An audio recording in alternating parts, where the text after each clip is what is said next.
Here's how to add hyperlink in PDF.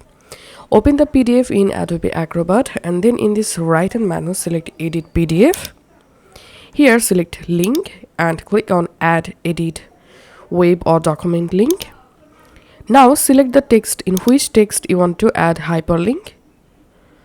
Once the text selected, here link type I'm selecting visible rectangle and line style I'm selecting solid. Highlight style I'm selecting here invert and selecting a link color. And link thickness you can change it from here. And link action I'm selecting open a web page. And then I'm clicking on next. And in this URL box, go ahead and paste your link and click on OK.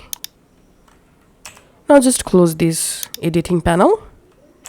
And as you can see, I've successfully added a hyperlink to this text.